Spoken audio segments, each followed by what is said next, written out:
Welcome to the Saturday Night Live Afterparty. This week, we'll be discussing Season 46, Episode 16 of SNL with host Daniel Kaluuya and musical guest St. Vincent.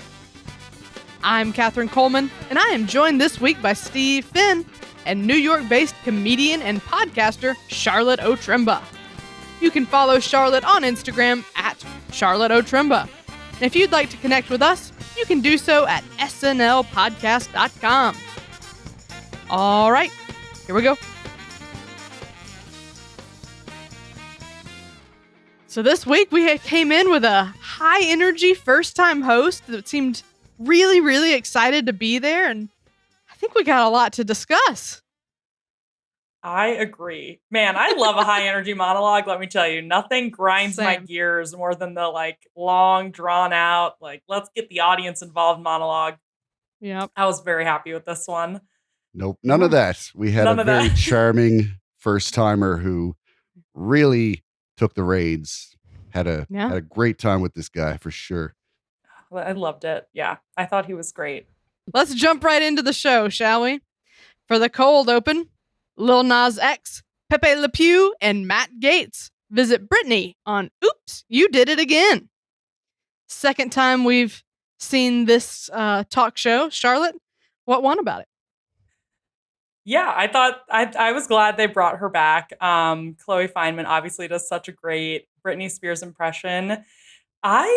I have to say, I thought Pepe Le Pew, Kate McKinnon's impression, and just putting this whole spin of the washed up career actor who's sort of out of touch. I mean, that was the win for me, I have to say. She made me laugh so hard.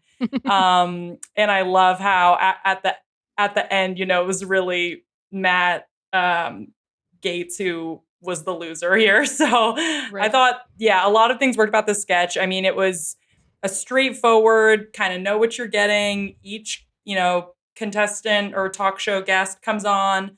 I thought the only thing was I thought that it could have been a stronger ending, I would say. The energy sort of dropped by the end. That's fair. Yeah. I feel like this sketch had a little bit of everything, right? We have a Looney Tune, we have Lil Nas X twerking on God, and then we got another Pete impression that's pretty good. And I'm really happy to see Pete. I've said it before, but he really seems to be coming into it here in his 7th season.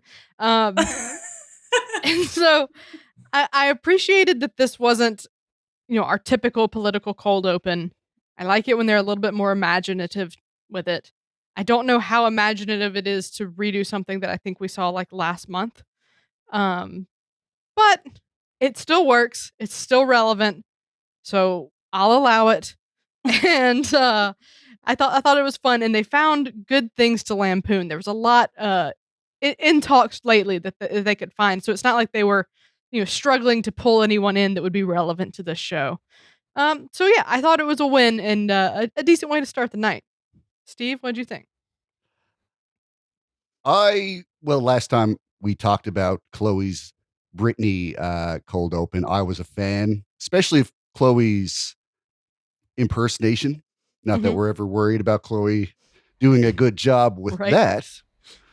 But yeah, we love this. And I thought this was a good second run because they explored, the idea that a little bit differently. You can have, polarizing figures in the news that, there's things that get people mad on the left and there's things that get people mad on the right. So you have people that are, the more conservative values getting mad at people like Lil Nas X. Mm-hmm. So, it's good to explore, what's making certain people mad. And that's a good way to kind of, analyze what it is that we value and where we differ. And I think this is a good way of just viewing this through a lens that makes that clear. That is a very astute observation, Yeah. Steve. Wow. Yeah. That's a good point. Nice. I don't know. Give yourself a little credit. All right, well, let's keep going to the monologue where Daniel Kaluuya talks about being British and thanks his mom, God, and of course, Kel. So, Charlotte, You seem to like the monologue. Tell us more. I did. And I have to say, the monologue is tough for me because, it's nobody's fault, but it's tough to do a monologue for a guest that they may or may not know. And I'm sure there's opinions flying everywhere. And this just hit every note for me. I thought every joke about being black, then being British, then his family, and I thought all of the jokes were well written and very personal, um, and just were light and not sort of heavy. And then I think what really made it was his delivery. He has such Mhm. charisma, such presence. He was really connecting with the crowd, and it really felt like a live show, and which it is, but sometimes I feel like they as it's called, but sometimes they're sort of walking this line of, are they doing it to the camera, are they playing to Mhm. the audience? This just felt like I was in the audience. So I thought everything about this monologue just really worked. I loved it all. Great delivery all around. Yeah. Steve, what'd you think? I think the monologue we got was just what we needed because Charlotte was kind of right about the end of the cold open, teetering off a little bit in energy. By the time they got to the end, they were kind of like, okay, live from New York. And like it seemed just really, really Yeah. low energy. Yeah. Uh, but if you've ever seen Judas and the Black Messiah, you know that Daniel Kaluuya is just an explosive powerhouse. There's so much energy that this guy has. It's insane. So I knew we were going to get a very high energy monologue. But meeting this guy out of character and just being himself, I was so charmed. My parents were just charmed right off by this guy. He was, uh, he was really funny, especially for a more dramatic actor. I love the things I learned about him. That little Keenan and Kel tidbit that they kind of dug out of his history was a great way to connect him to the show, and it was very endearing. But yeah, like a lot of the stuff, like all that stuff about his dad being a child of 49 kids, and like how many like awesome little jokes he just like Mhm. strung together. The black don't crack, but condoms do, and all these little laughs he's getting, and he just did not hesitate. Went for these jokes fearlessly. Yeah, I think this might be one of the best monologues of the season. Uh, the jokes per minute was crazy high. I mean, just Yeah, constant. It's the kind of writing I love. It's what I love about Tina Fey and 30 Rock, just constantly throwing jokes at you. And for someone who's not a comedian to walk out there and be able to do it is hard. And he totally nailed it. I mean, I thought he came with such good energy and such good charisma to where, he even was able to quickly riff on like, yeah, that's my aunt, and then like go right back into like a joke. And I was just amazed at the delivery and how competent he seemed, and it made me so excited to see what he was gonna do on the rest of the show, which is exactly what the monologue's meant to do. yeah, Um, and then I love a wholesome turn with Keenan and Kel because I also grew up on Keenan and Kel and Me all that, too. and so I was like, "Oh, I like you. You're here and you're excited about it, and you realize how cool of an experience it is," and that always gets me on board with a host. All right, let's go on, continue into Will You Take It? The game show that only asks one question. Will you take the COVID vaccine? Steve, what won about this one? well, I I think this was the best way for someone like me to understand the frustration of family members. I'm fortunate enough to have everybody in my family kind of just on board for the vaccine. Like Mhm. I'm not really dealing with many anti-vaxxers. Of course they're out there. I hear about them, but they're not in my bubble. So Mhm.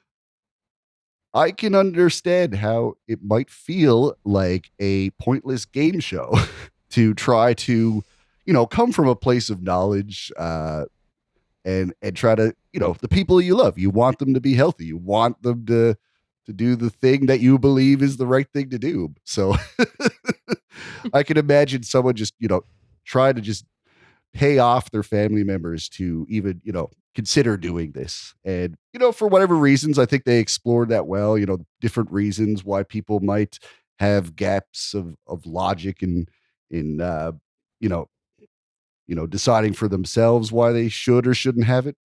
I thought this was a lot of fun, and yeah, it just didn't have a lot of places to go, so it needed to kind of make its point and get out of there. I think it did with maybe just a little bit. Could have maybe cut off a couple more seconds to Yeah. tighten it up, maybe. Yeah, there was some room for tightening, I think. Charlotte, did you enjoy this one? Yeah, I would agree. I think there was a little bit of room for tightening. I think it definitely was a good way to address. So, Steve, you might not be as familiar, but in the United States, there's a history of the Black community being targets of misleading medical procedures. And so that leads to a lot of skepticism on their part. So I think that's like another layer added in here. And so that's when she's. So yeah, exactly. Things like that, where there would be like, very real things like that, where they say they're coming in for a test for one thing and then they do something like that. So, so that was a way to kind of touch on that, because that is a very real issue right now. And so I thought this was like a light-hearted way to address that. And I think like using different family members the way they did, and like, well, I'm Christian, and well, I had a barbecue and you didn't come, and like, I thought the lines by each character, and each character was so, like the kind of cool cousin, and then like the uncle, and then like the guy who's trying to seem tough. I thought those were all like great character, and then the aunt, like super wholesome. Like I thought all the characters were great and their lines were great. I think I would agree. I don't know if it needed tightening or if it almost needed like one more step higher of heightening, or something a little bit more kooky to happen that made you really laugh. I think it was a good warm-up sketch at the beginning of the show. That worked, it sort of like got our toes wet. So yeah, I'd say it was a good sketch. Yeah. Yeah. It could have gone further into Crazy Town for sure. Yeah. Yeah. But you're onto something, Charlotte. Like the backstories of these characters were great. I've been shot in the lung. What? He should probably get it. 3 heart attacks, like right. Like this was fantastic. I really loved all of that. And SNL does game shows so well. Yeah. And they've gotten to a point where they can do them and use them as such good social commentary. So like this, or something like Black Jeopardy. It would have never occurred to me that you can use a game show as a vehicle for that kind of messaging. Right. So it's always really nice and clever when they find a way to do it. So this was a win for me, but I agree with both of you that it wasn't a home run, but it was good, and I was still excited to be in this episode. Agree. Yeah. Aye. All right. Up next, the Prank Posse has to start issuing some apologies. Charlotte, how'd you feel about the Prank Posse? Yeah, I mean, I always love when they do these sort of prank style, like, YouTubers, and like the tight editing, when the editing team gets to show off like this, and production team, I'm excited. Mm-hmm. I thought it was really funny. I mean, yeah, what worked is the pacing, and what worked is sort of the extreme pranks that they did, and then trying to make the apology videos viral. I mean, I thought that whole premise is hilarious. I don't know why it just didn't fully do it for me. I don't know, maybe in this discussion we can figure it out together, because I thought all the parts were great, and I don't know if it needed to be something more than the apology videos. I don't know. It was funny. I wasn't totally rolling on the floor, but I can't figure out why. Interesting. All right. Well, let's figure it out. Let's together figure this out for me, Charlotte. We are now in session. I really liked this. Okay. It could have been me. Maybe. Because I got excited immediately because I was waiting for the cinnamon toast shrimp guy sketch. I don't know if everyone's familiar, but a man who happens to be married to Topanga from Boy Meets World found some shrimp tails and a cinnamon toast crunch, and it became this whole thing. And everybody was on his side. It was crazy. I was telling my husband about it. I told everybody who would listen about Cinnamon Toast Shrimp Guy, because I thought it was such a crazy scenario. Plus, the way he handled it was really, really funny. Just bizarre. But then it took this sad turn, like the next day, where like all these people came out with like accusations against him. Of course. Yeah. So, Of course. Of course. Another person ruined. It is guaranteed to happen. So last week, actually, I was really expecting a cinnamon toast shrimp sketch. But we got it this week a little bit. And I thought that it was smart of them to not just make it about the cereal thing.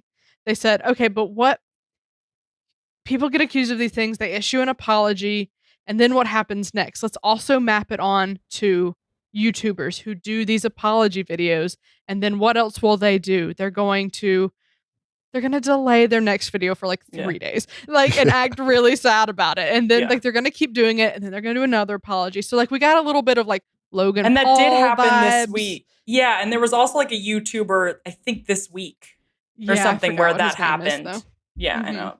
I mean, aren't you up on it? They found, like 3 great things to mash into this one sketch to make it a more complete picture. And I thought that was really fun. So I agree with you, Charlotte, that it wasn't necessarily the funniest thing on the show. I'm not sure like what I would pitch to make it better. Because like it had a good ending with like he dies. And then like the other guy runs away. But I'm wondering if like I don't know, maybe we could have gone into I don't know. I wonder if like ideas. the way I wonder if like the prank instead of like throwing the TV on them, if it was something weirder. Yeah. Because the problem is like that could almost actually happen. Right. Right. That was the thing. Like, if it was so cartoonish to the point where like, you're getting blown up by TNT and you're just like a black silhouette with eyes, then you're kind of removed from reality a little bit. But that would have been funny. It was, yeah. But if you drop a TV on someone's head, like you could survive that, but you'd definitely be really hurt. And I think that's in the too close to home valley of what we would, how we react to violent comedy. Maybe it's like that because the realism kind of gets turned up a bit when you have the shaky YouTube camera, that kind of coverage. That's just me spitballing. No, I think that's a good point. Because there was a moment where I was genuinely worried about the guys. So like maybe that's what gave me pause. But then if they had come back and the revenge prank had been something maybe a little more cartoony, that might have been a funner way to end it. Yeah. Right. So yeah, I don't know. Yeah, I think I would Steve, agree. what'd you think about the rest of the sketch?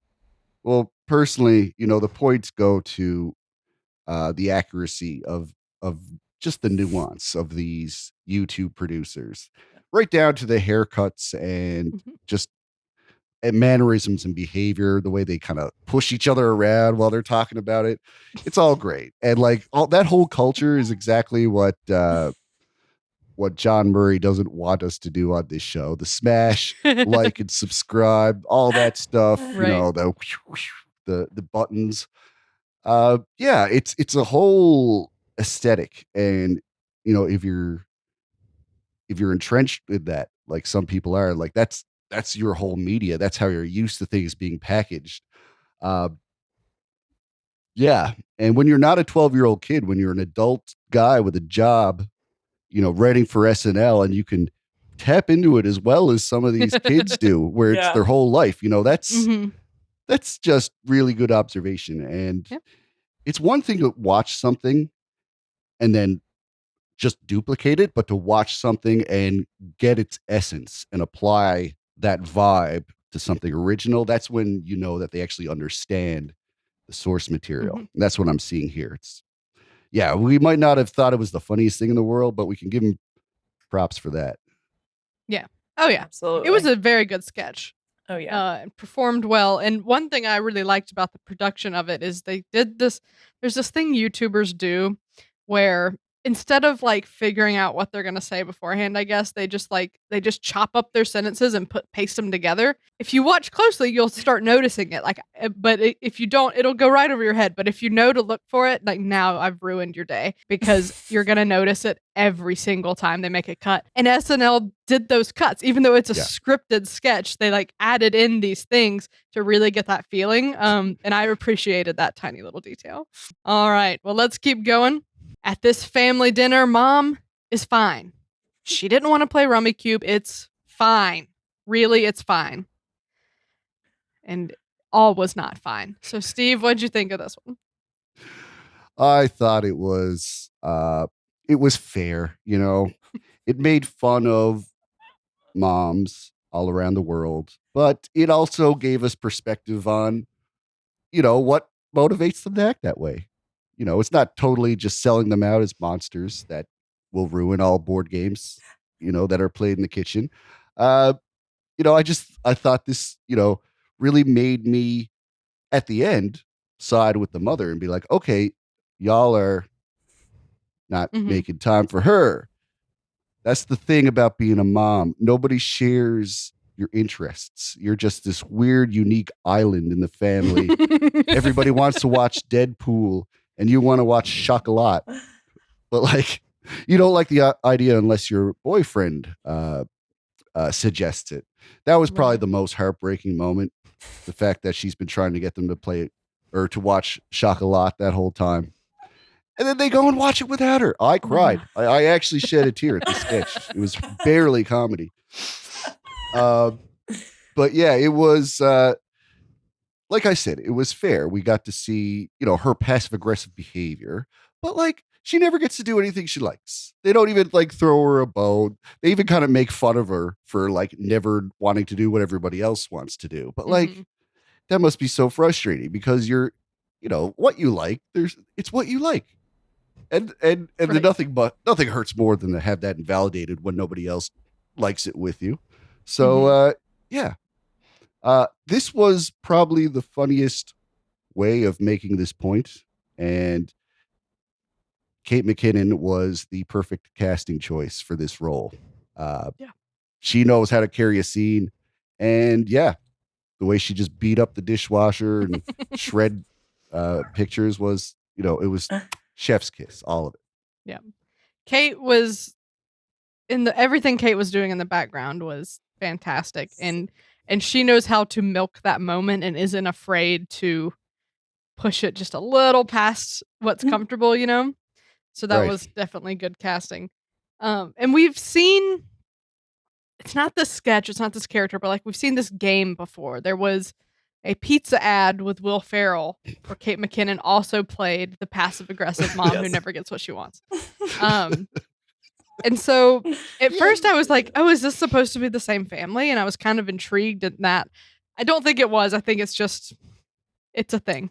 But yeah, I thought this was really fun. It was maybe a little long. But here's what I did notice. Did either of you watch the live show? Yeah. Or did you just watch it recorded? Okay, you both I watched did. it live. Oh, I didn't watch it live. No, I guess not. I watched it on Hulu, which is like live recorded. So I guess not like in the moment. Okay. Okay. Well, Steve, you saw it live. I was watching the TV while they were on the stage doing it over where you're at. Okay. Did the beat where she answers the phone, was that in the live version? She answers the phone. She plays the music on the headphones and then she goes and answers the phone and then goes and like shreds the pictures. I cannot recall. I don't think that was in the live I've only version. seen the live version and I don't remember any phone calls. So that she answers it right over them. That helps my theory because when I was watching it on Hulu, I went, wait a second. This didn't happen last night. They added a new beat into the sketch. A sketch that Zack I already Snyder felt like was maybe a little and- too long. Zack Snyder gave his cut of the sketch, so that's probably what you got. So Charlotte, do you have any thoughts on the Snyder cut of the sketch since that's the one you saw? Wow, that's so interesting. So do you think that they went back in and taped it again, or like how did they? They add probably that pulled in? it from dress rehearsal. Interesting. Oh, that's so They funny. do They, that from time to time. it do be Wow. like that.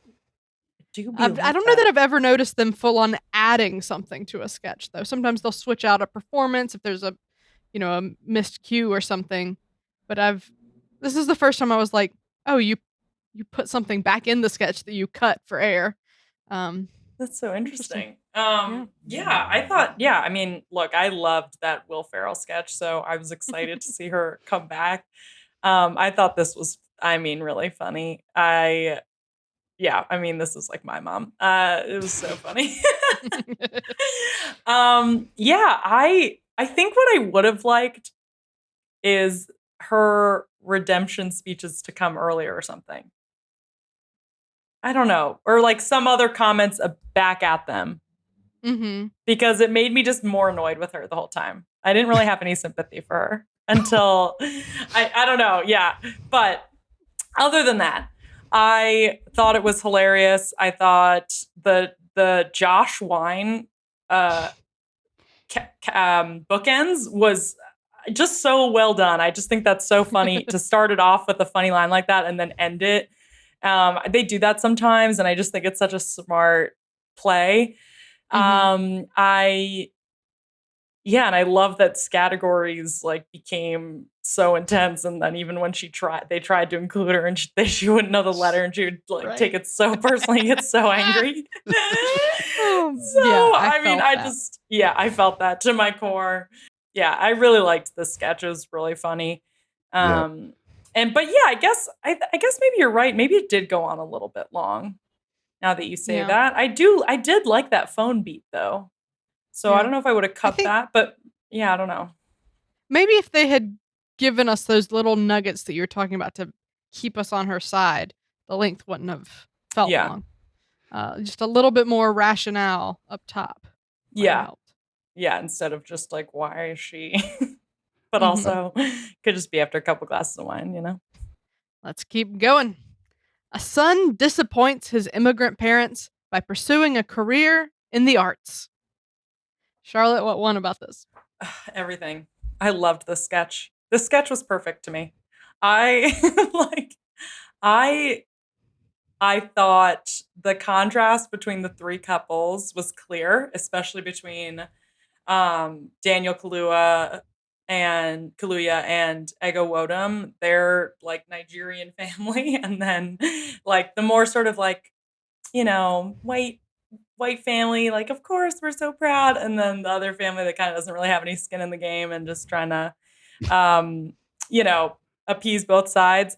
I just thought the heightening got so great. Once he broke that he was going to be a creative writing major, the son, I thought that was hilarious.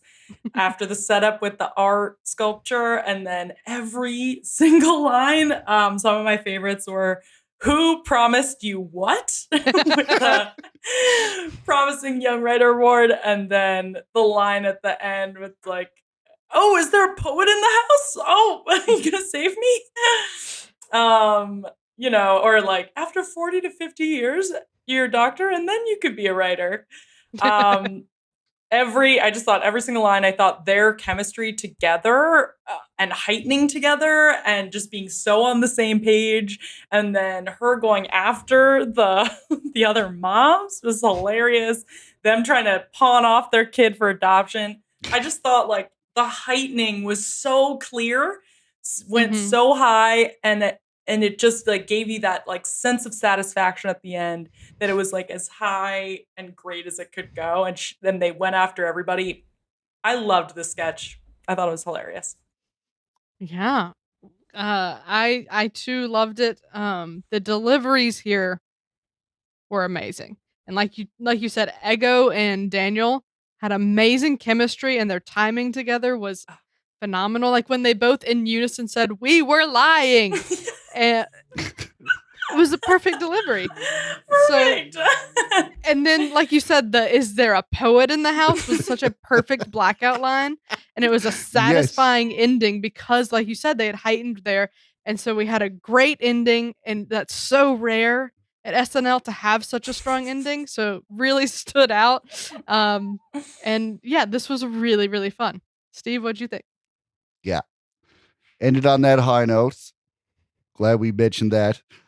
I'm just really amused by the whole reveal uh, at just how talented he is as a creative writer, because we've seen this story, like the strict parents who demand their child takes a certain career path, but they have some kind of creative talent. But that's what goes with all of those stories, is that this person who wants to be a dancer or singer or writer is actually half decent Right. at it, at least. And we all heard the poem.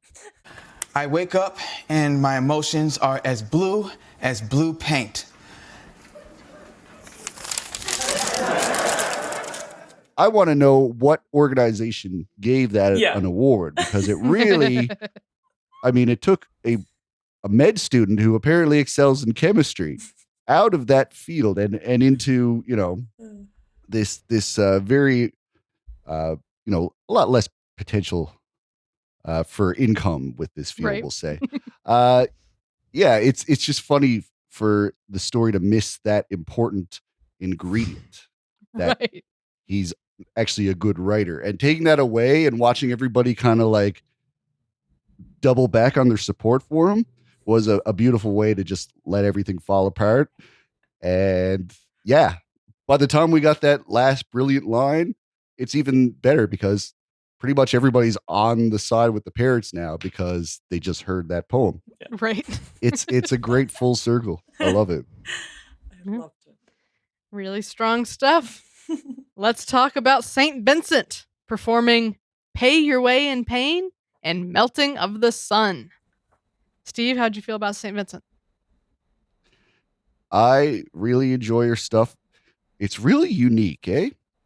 It's not unapproachable. Like, it's not weird for the sake of weird. It is weird, but it's a good weird. It's a good original. It's easy to do something that no one's ever heard before. Doesn't Is mean it's it? going to sound good. Yeah, it is. Okay, true. Okay. That's my new song I just wrote. Was it any good? No. There. That's the point I'm trying to make. Gotcha. No, she has a new whole, new perspective on things. Like, she has a vibe, like you kind of get like a Prince thing going with her. She's got the leisure suits. Like, she's definitely got like a retro 70s aesthetic, but it's dress. It's almost otherworldly. Like, it's kind of an alternate reality where we went through the 70s with a little bit of, I don't know, steampunk sensibilities added in. You could just tell that she really has a clear picture of how she wants to present herself on stage. And I think that's probably why I love the whole sitting down in the chairs thing in the second song. I don't know, I feel like if you told me that's what she did, I'd be like, wow, that sounds stupid. I would probably hate that. And then I watch it and I'm like, I'm enjoying this. It's like she let the music speak for itself. I hired the musicians. We all rehearsed. We all did the work. We made good songs. I wrote some great songs. And now we're just going to play them. I'm going to sit here and play it for you, because we already put in the hard work. And now it's just getting you guys to listen to it. And I like that intimate way of presenting it. Yeah. Do you guys like the chairs? Yeah, I mean, she's so cool. I could not get over how just like you said, aesthetically. And I definitely feel like her music, I like it, but I do feel like it's like more advanced than I am capable of understanding. Do you know what I mean? I feel like somebody who's like well versed in like music theory and like can play instruments and things can like really understand how great this is. I feel like I can recognize that this is great, but it's over my head. I also loved all of the other like how the backup, I say backup singers, but they were really like lead vocals with her. They were amazing. The whole band was amazing. Yeah, it was both performances were really cool, really interesting to watch and listen to. And I sort of was like craving more. It was a very active listening experience, if that makes sense. I enjoyed it. I loved it. I know of St. Vincent. I haven't listened to a ton of St. Vincent music. I know that she co-wrote my favorite song on Taylor Swift's Lover album, which is Cruel Summer. Good to know. Her actual music is absolutely nothing like that, but I know who St. Vincent is, and I've heard a few songs. This is the first song in particular was so groovy. Like like you just wanted to just move just a little bit. It felt like kind of like the 60s pop rock, like it should have been on the Queen's Gambit soundtrack. It had that aesthetic and that feel, and I thought it was just perfect. And then like she was just singing her heart out on like a few of those like long notes, and I was here for it. I was really, really, really digging it. The second song, I didn't like quite as much, but still was really, really good. So yeah, Saint Vincent's blew me out of the water on that first song, especially. All right, well, let's talk about Weekend Update. For the lead-in, Jost has lots of Matt Gaetz jokes, and Shay just wants to learn how to hide his money. Yeah. Charlotte, how did you feel about Weekend Update? Oh, I thought Weekend Update was great this week. I thought all of Colin Jost's jokes about Matt Gaetz were hilarious. And I love that he just went for it and kept going. Like, just, I thought they were all tight. I thought they were, like, made sense. You know what I'm saying? It didn't seem sort of like he was reaching to try to, like, make some point. Like, I don't know. I thought they were really funny. And I love when he does the self-deprecating humor where he says, you know, this looks like a caricature of me. And yeah, I mean, I have little to say, but I thought like Weekend Update this week, especially from Colin Jost, was really strong. Yeah. It was really funny. Yeah, I thought they both had some really good stuff, and I was laughing out loud pretty much the whole way through. And what I liked about the Matt Gaetz jokes was he was passionate about it, but he was delivering some like scathing punchlines. There were teeth to these jokes. Whereas last week we had, he went really hard on gun control. And it was good, and he made some good points, and there were some good jokes in there. But this I thought was a better balance of that passion and the punchlines. And I thought it was great, and I loved how every time we came back to Colin, he was still on it. And then a little while later, he just threw one more in. I really enjoyed that, and I thought this was like a masterclass in Weekend Update writing. So really great stuff. Sure. Steve? Full agreement. Especially Jost with all the Matt Gaetz stuff. They have a lot to say about one particular person when the caption under the picture is changing, but the picture's staying the same. Like, on to the next thing about the same guy. Those are always, somebody did something to deserve that when you see that. Matt Gaetz is, I don't think many people are going to argue that they feel bad that he got so much flack on the show. And yeah, I mean, I was there for it just like you. And the fact that they came back to it, sometimes you just have these happy little accidents in life where there's something good for teens in the news, like Pfizer, and then something bad for teens in the same week, like Matt Gaetz. And you use that opportunity just to make more mud to drag him through. Like, of all the mud that they already dragged him through, they got a bucket of water and dug a hole and made another pit and smeared him up again because, apparently we were all there to get our fix of just Matt Gaetz bashing. So to come around again, that was very satisfying. And I felt like I got like a complete package when that second joke hit. Yeah. You came in with the imagery ready today. Did I? Yeah, you just painted us a whole picture of how to make mud. You should go into creative writing. Disappoint your parents. All right, well, let's talk about our first feature. Smokery Farms is back with more meat from bad, mean animals. I love the Smokery Farms, ladies. Charlotte, how'd you feel about it? Yeah, same. I mean, Kate McKinnon and Adie Bryant as a pair always have great chemistry. They make each other laugh, which is so fun to watch. I love the premise of this that, two ladies like, oh, you don't want to eat because animals are cute, these are mean, and then just so much room to pull some really great mean things, that animals couldn't even do, like wanking off on the subway. I mean, I just thought some of the lines thrown in there. Again, I mean, just great writing, tight jokes, funny. And then I love when they involved Colin and, made like rubbed his hand on the meats. I mean, it was yeah, I mean, not much to say. Thought this was funny, really clear, and not too long. And yeah, great little segment. Yeah. These are such great characters. I think this is their third outing. And it was really good. I loved it. I still loved them. I'm wondering, well, if they do a fourth appearance, will that be the one where it becomes too much? Because they're not adding anything new to it.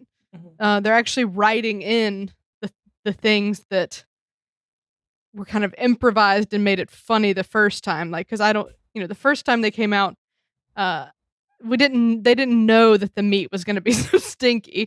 So a lot of that wasn't necessarily written into the sketch. But now they seem to be, they're adding that in, which loses a little bit of the magic, but it still works really well because you can tell that the meat does truly stink. So I liked it. And, I'm not trying to, rag on this appearance. I'm just starting to wonder, like, I hope y'all don't do it too many times. I hope if you do, you find something new to bring to it that will make me really excited to see these, because I just hate it when there's a character that I love so much and then it becomes too much, And I don't want that to happen to these fantastic meat ladies. You don't want it to jump the shark. Right. Steve, how'd you feel about it? Well, you pretty much nailed it there.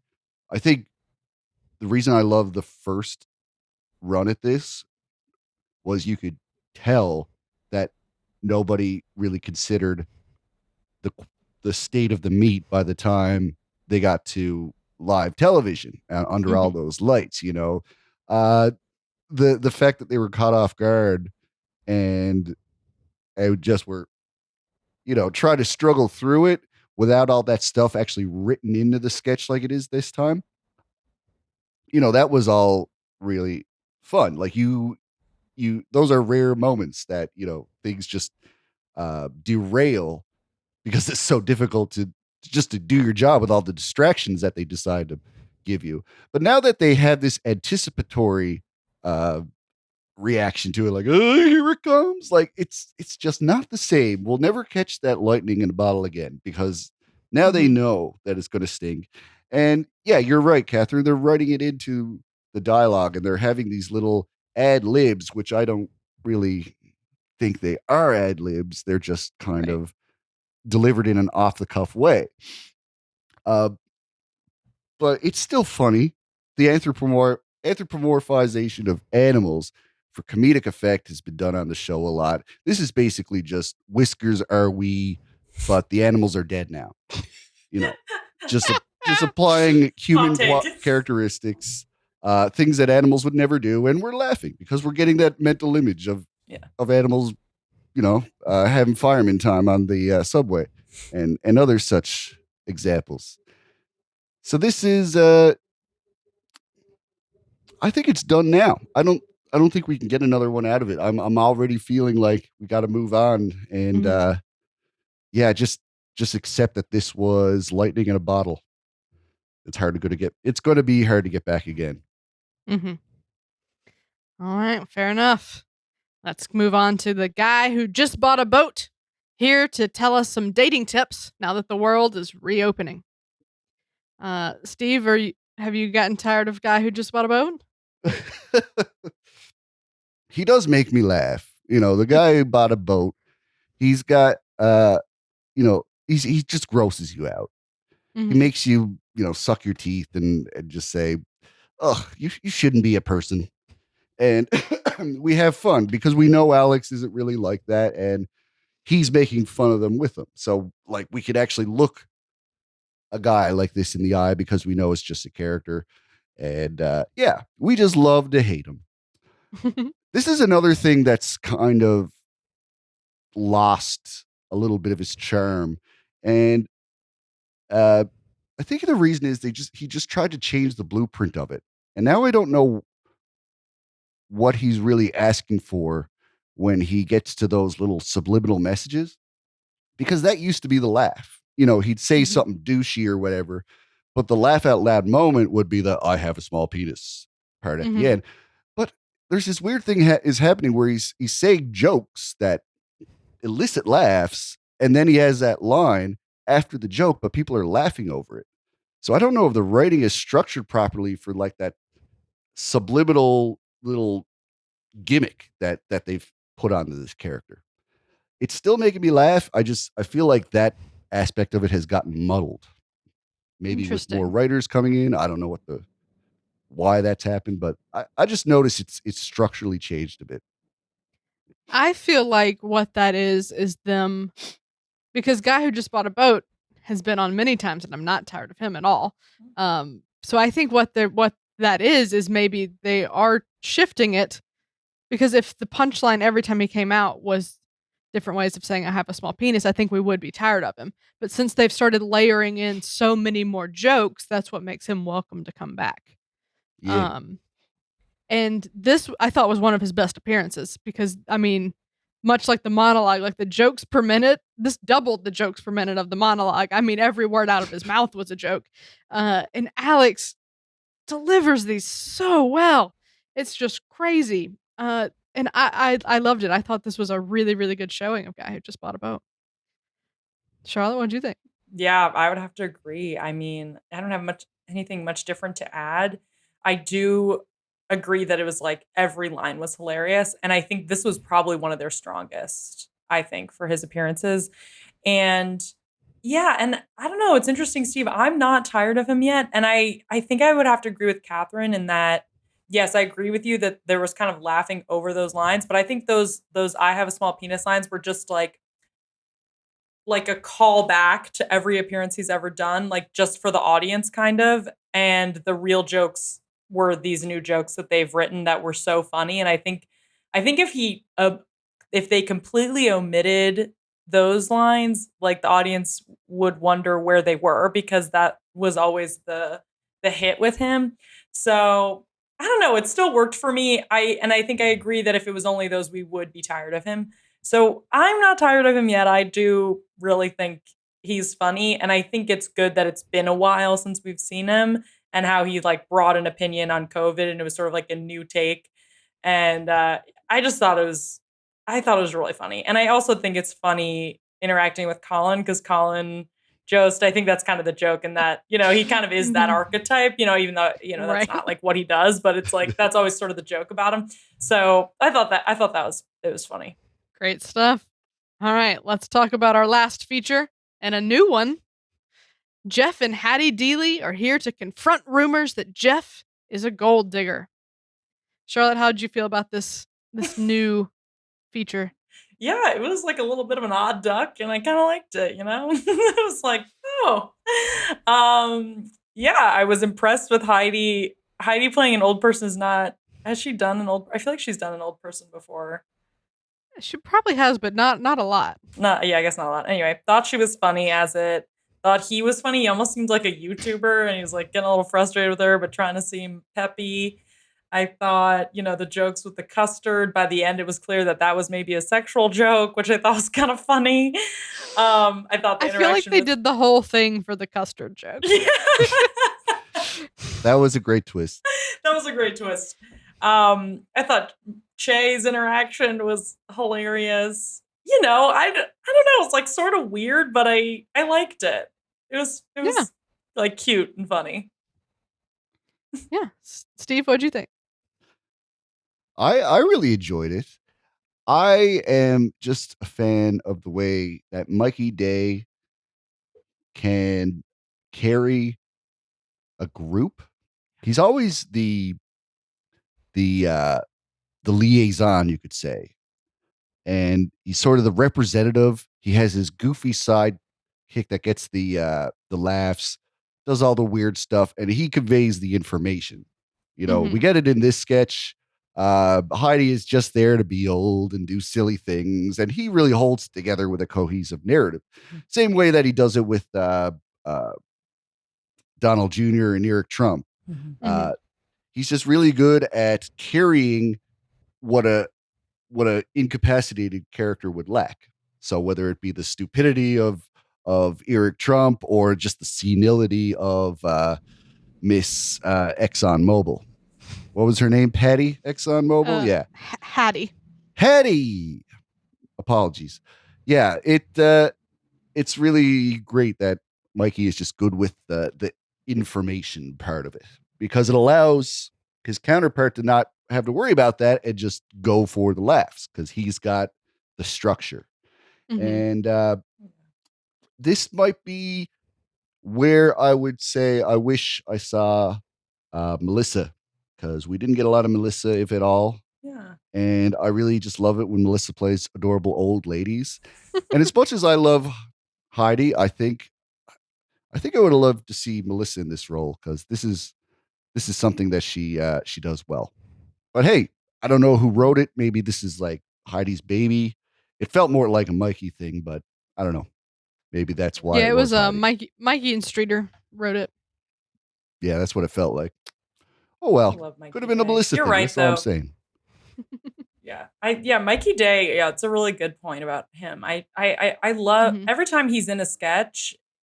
I love it. Even if this wasn't my favorite desk piece, he does carry it, and his energy, and it's like what you were saying. It's almost like he's the straight man in a way, but he still is goofy enough where it's funny, right? Like, 'cause it really is letting her shine too. He's just clearly such a team player. He would be like somebody you'd always want to do a scene with or a sketch with, because he's so generous in his energy. For sure. Yeah, great way to put it. I think that's a really good observation about Mikey. He's sort of the glue that holds a lot of sketches together, and he does that really well. I feel like this was probably with Heidi and not Melissa, just because I think Heidi and Mikey have great chemistry together. Like, they do that other Instagram couple. And then I think they've done another one together. But they just are really great together. So I think that probably is what inspired the casting there. I thought Heidi did a great job. I think this is fun. I think it might have been sold better if Mikey's character was a little sleazier and just a little bit more off. I think that we could Louis have had a Vuitton little more fun sweater with it. That Louis Vuitton sweater kind of pissed me off. So maybe I don't fully agree, because that was digging into me. But yeah, I mean, he was definitely punchable as is, but I feel like he was douchey looking. Maybe it was the way he was acting wasn't as douchey. Right. Like, I feel like he could have maybe like had lines that like said a little bit more weird things that like very much clue us in, that just a little bit more in between of like, oh, I love her so much, like, and her freaking custard, like, or just like whatever, like really convey that he kind of hates her, but I love her. A little bit more juxtaposition there would have been fun, I think. All right, well, let's keep going into the back half of the show. Sigma Delta plans a big Tahoe trip with their moms, which sounds like a great idea to me. Steve, what do you think? Yeah, I mean, the more moms, the merrier. Daniel is not wrong in saying that. I mean, even, who was it? Mikey Day at the end, he was proven wrong. They had that little cut to him partying with his mom when he said it was going to suck. So yeah, no one can really deny partying with your moms is a lot of fun. You just, may not see that right away, but you just got to go for it. And that's what this sketch is all about. I loved it. I thought it was so good how everyone slowly got on board, and then fun little details, need some Activia. And I love the way that people would get on board. Like, Pete wasn't on board, And then they said the activity, and he was like, "Oh yeah, what flavor?" Like, like it was just like a split second decision where like suddenly he was there for it. And this is so simple and so stupid, but really fun and funny. There's not much going on here other than just being silly, and I enjoyed it. Charlotte, what'd you think? Yeah, I agree with you. I think sometimes just the simpler the better. And this was kind of that, because this is something that could happen in real life, So that's why it's funny. And I agree how the slow ways they'd catch on, and then I think, was it Bowen's character? Maybe he was like, "Oh yeah, I mean, she's gonna say a medium, but really a large, like for the shirts." It's like so spot on, It's just so funny. Yeah, I think, yeah, there's not really much to say, just because it just worked well. It was simple, funny, yeah, did they just all slowly get on board with this mom game? And then again, Mikey Day, like, all right, not really about the moms, just the way it's sort of like, why is this gaining traction? I know. Yeah, exactly. Like saying what we're all thinking. Yeah, I thought it was just fun. It was great. Yeah. Yeah, and they found really good places to go. Like ending with the moms FaceTiming in was perfect. Perfect. All right. Well, let's keep going. Big win there. Mark offends everyone at the dog park with bad impressions of their dogs. And I can speak to this, that I do find it annoying when someone speaks for my dog and they get her personality wrong. She is a very specific personality, and like I would never call someone out, but I do feel annoyed about it. So like, she's not an idiot. So I was the butt of the joke here, and I'm perfectly comfortable with that. Charlotte, what did you think of the sketch? Yeah, I thought it was funny, and I think the reason why it worked, it was exactly what you're saying. It's like everybody has probably experienced that. I mean, I don't have a dog, so I have not experienced this at the dog park. But I think what's great is, like, not only did she say what somebody might be thinking, it's taking it to an extreme, and that's why it worked, because the reactions just like were so extreme. And then it was great that it wasn't like she became the off part and the game, like somebody else joined, and so then that was baseline, and it was Daniel's character that became the one that's the straight man for doing, or the off one rather. Right. So I thought that part was really funny, and again, I feel like the chemistry was just great, and they just like were really at each other, and it was I think though, I don't know, the ending fell a little flat for me. I wish she hadn't have disappeared, Ego's character. I don't know. I don't know what the alternative is, but it did feel a little bit like we were up, up, up, up, up, and then it was kind of a drop, and like the air got let out, and well, it kind of took a turn, right? Like it no longer was about the dogs; it was about them fighting for the girl. Yeah, and why? I didn't really like that, because then you're right. Actually, then that sort of disproves what I said before. Whereas like, oh, he didn't actually think that, he was just doing it for her. And then that sort of discounts the funny part of the sketch. So then it's really not the game. The game was that he was trying to get the girl, and that's why they both just did it wrong. I don't know. Yeah. I think it got muddy. It got muddy at the end, for sure. Yeah. But yeah. Steve, what'd you think? I think we're all pet owners, right? Yeah. Yeah. This is very relatable. I think a lot of us, this day and age, baby or fur babies are like our babies now, and just such big parts of our lives. But yeah, they can't talk to us. They can't really interact with us other than, the limited ways they can. So we definitely make our own projections. And I think it says something, like just how sensitive and how fragile we are when someone challenges all of these rules that we've made up for interacting with our pets. And we don't realize how important they are to us until someone like starts to push the edge. Like, no, my dog does not talk like this. Yeah. I think we might have something to say about the ending kind of wavering. Like they just didn't know how to end it.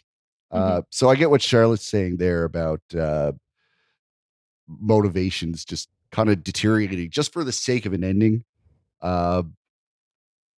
Yeah, but whatever. We're not looking for like airtight storytelling here, I guess. It's still a good laugh, and working with dogs is always fun on the show. So Yeah. I'm here for it. Yeah, more relatable stuff. We all like it. Let's keep going.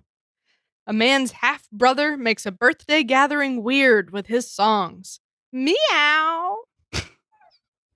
Uh, Charlotte, what one about this? Oh, I think a lot of things. This was another top one for me. I thought this was just really funny. I thought Daniel Kaluuya's character, what Kaluuya's character was really funny, and I thought he played it so well with the glasses and the just weirdness, and then Cecily Strong coming in with some singing. I mean, yeah, and I liked just how weird it kept getting with the singing, and then I love when they do this thing where the hidden relationship deterioration problems become clear like with every line.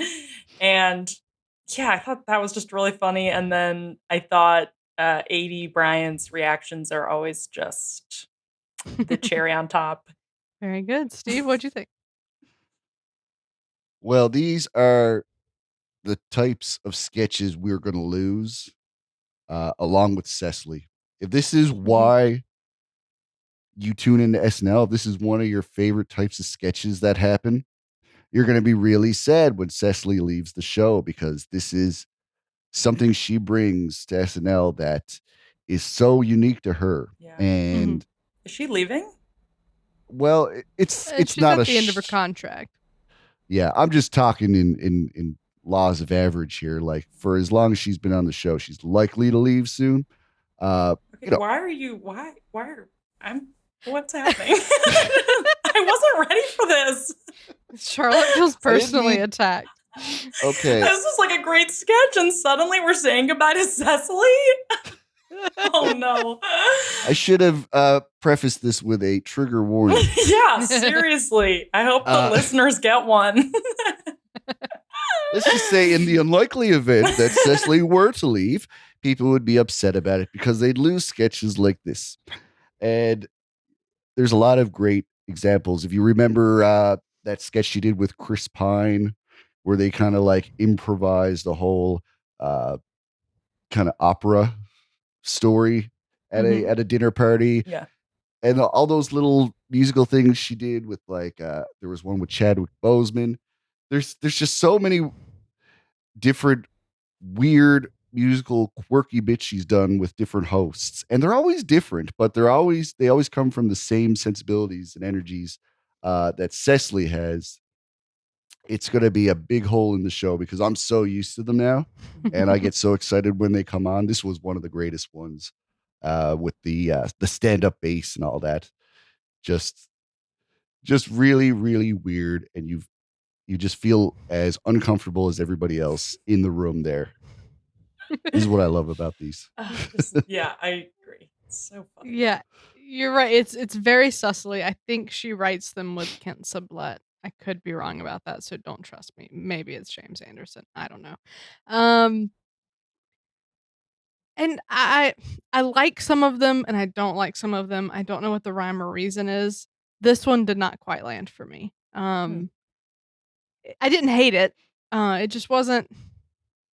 And like my favorite one, I think, was with Steve Carell, the Thanksgiving song, which is slightly different. But it's still this thing where they're performing a song that no one wants to hear, and then eventually everyone kind of gets on board with it in that one. But yeah, this one just didn't really hit. I think the songs didn't heighten enough for me.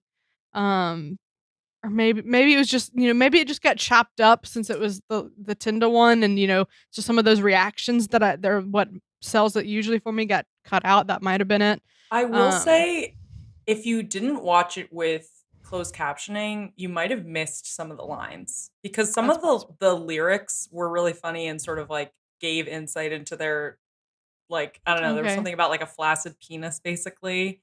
But like Right, if you it was, like, didn't full of whiskey. Yeah, and there were some other lines where, like, had I not read it, I might have missed it. So that could have been part of it too, and that's the problem with jazz, Right. Well, they're mispronouncing words and everything. Like they're Yeah. They're like Right. making things rhyme that wouldn't rhyme. Yeah. It's very weird, some of the choices they made. Yeah. But yeah.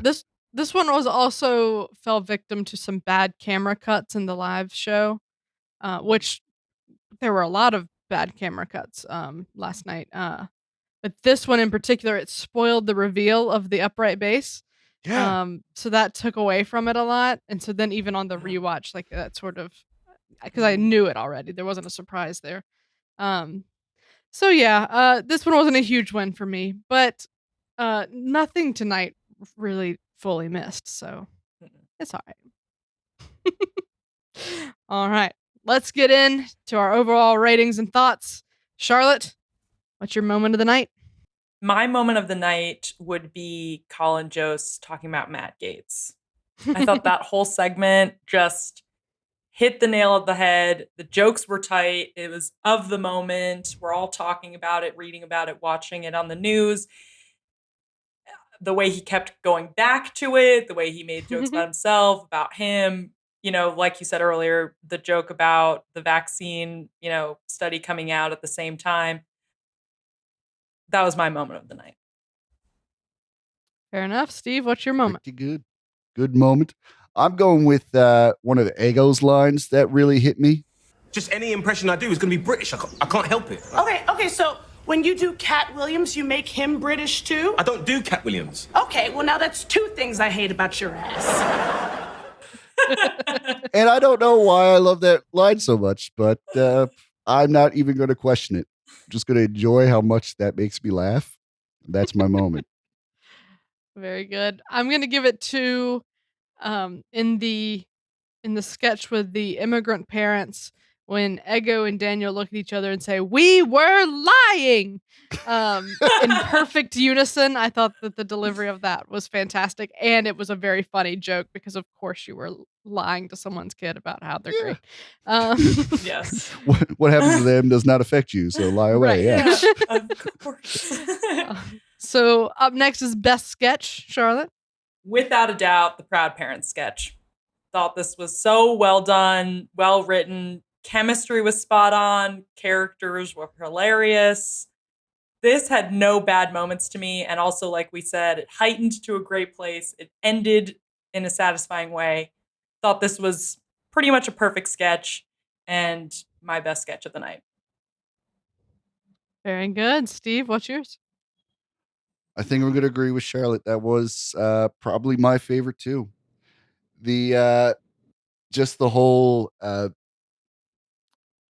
switching of sides and making you feel for one character then the other, and yeah, you think you know what you want for this guy, and then you find out that he's just a desperate poet who can't even write more than 15 words for a poem.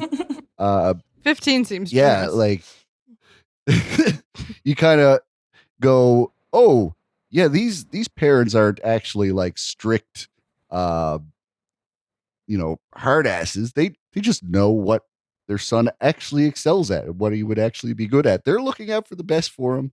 And yeah, just some kids are accidentally told they're good at something and they go and believe it.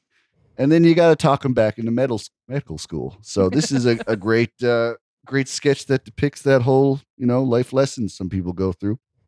Yeah. I thought it was great. I think I'm gonna go with guy who just bought a boat.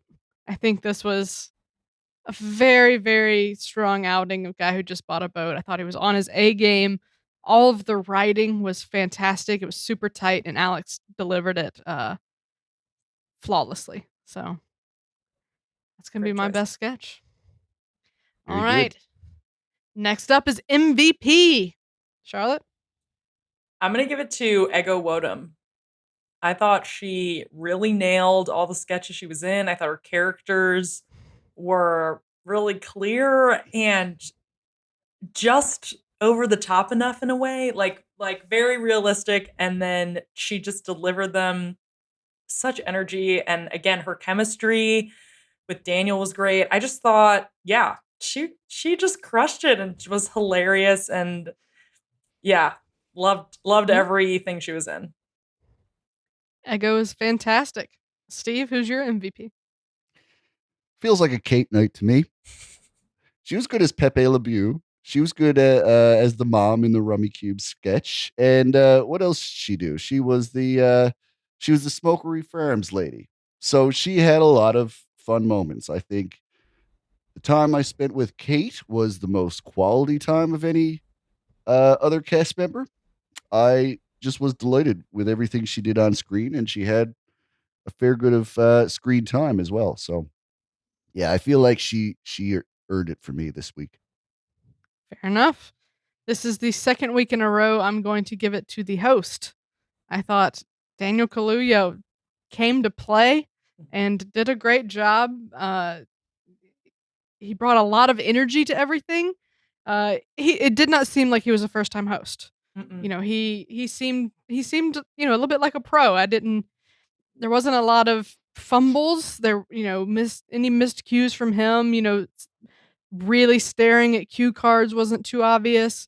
I thought he was great, and he just brought a lot of energy to everything. And then I saw on Instagram today, he had some pitches that he offered. One was a sketch about Salt Bay, which unfortunately got cut for time, but you can watch it on YouTube.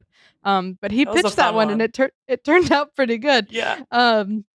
So yeah, I just love it when a host is excited to be there, and that's contagious to the cast, and I think that showed in the episode. And so yeah, Daniel Kaluuya is my MVP. Wow. He crushed it. High praise. Yeah. All right. Well, on a scale of classic, great, decent, weak, or train wreck, Charlotte, how would you rate this episode? You made me go first last time for this, but it's okay. I'll still go first again. You're the guest. I think I'm going to go with great because there were a lot of wins, but there were a few that fell kind of flat, namely that opening sketch. And I think also, too, a couple of the other sketches, like we said, a little bit unclear, which makes sense. I think, yeah, I'm giving it a great. I thought it was a great, great episode, and I thought it was an amazing host, and I'm excited for him to come back. Very good. Steve, what would you rate it? Something tells me to give it a decent. I'll try to explain myself. I felt like I enjoyed the episode, and I was thankfully not made to cringe or hope that any part ended. I was generally okay to watch every minute of the show. Nothing was like working for me so bad that I was like, okay, let's get on to the next thing. I didn't have any feelings like that, but I also didn't have any feelings like, this is the best sketch ever. Oh, this is one of the greatest of the season. This is the highlight of the night. I didn't have any really strong feelings one way or the other. And to me, I think that just feels like a middle of the road, decent episode. Yeah, I'm torn between great and decent. I'm leaning closer to decent. Because on one hand, nothing for me fell flat, which is a pretty big feat. And so there's that. There's some things, I liked more than others or worked better than others, but nothing was bad. There was nothing that I went, ugh, can we cut this? And that Much can like happen. you, Steve. Right. But also, just like Steve, there was nothing that I immediately said, I have to send this to every person I know. This is the funniest thing I've ever seen. Yeah. There were two moments that I thought were the monologue. I said, I think it's one of the top of the season, and Guy Who Just Bought a Boat was one of the top. But everything else just left me feeling like that was a good sketch. So I'm torn on, does that make it great in that everything was good, nothing was bad? Or does that make it decent in the fact that nothing soared? And yeah, I think I'm gonna land on decent, a high decent, because like I said, I think Daniel came to play. He came with a lot of energy, and everything was good. I just wish we had a few things that were really, really great. So, when you're getting a really great season, sometimes decents feel like they could be great, or greats feel like decents, just because you're used to the quality being so high. So even something like normal, something that's normal of the season would be considered great. But like the entire span of SNL, maybe it's decent on that scale. Right. Things kind of get muddled based on like, how good it has been recently. Yeah, because I think I've given greats a lot in a row. So, and it's almost like if we replace the word decent with average, that I would feel much better about it than Better. calling it decent for some reason. I don't know. It means the Really? same thing. It's in the middle of the scale. It used to be something else. It wasn't always decent. Hmm. That would have been a good bit of radio if I could remember. So Well, cut all let's that. do that thing that John hates since he's not here and say, listeners, we want to hear from you. If you think average would be better than decent, or if you think decent has a worse connotation than it does, let us know in the comments down below. Hashtag replace decent. All right. Well, that is the end of our rundown. It sounds like we were all decently pleased with the episode. I used the word decent. That's a word for it. We had some fun. I'm excited to see Daniel Kaluuya come back. Mhm. I think he definitely will. And yeah, good episode. Charlotte, thank you so much for being here. Thank you for having me. A blast as always. Thank you. Yeah. And And happy Keister to you both, by the way. Or flappy Keister to you both. Flappy Keister. Thank you so much, Steve. And if anyone wants to catch Charlotte's podcast, it's called The Charlotte O'Trimba Show. It's available wherever podcasts can be found, right? And on YouTube. You could even watch it. And on YouTube. I'll leave it in the comments. No, I'm kidding. Link in the description below if you want to check that out. It is an affiliate link. All right. Well, that's a wrap. Thanks to Steve, Finn, and Charlotte O'Trimba. And thanks as well to our most generous patrons, Sam Bowers, Neil Weinstein, Justin Gardner, Carissa Eubank, Grace Kogan, and Brian Clark. If you're enjoying our show, please subscribe on YouTube or wherever better podcasts can be found. Your subscription helps us grow, and your support is greatly appreciated. We'll be back next week when SNL returns with host Carrie Mulligan and musical guest Kid Cudi.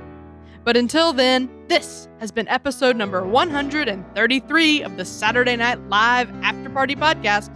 I'm Katherine Coleman, and like Jerry Springer says, take care of yourselves and each other.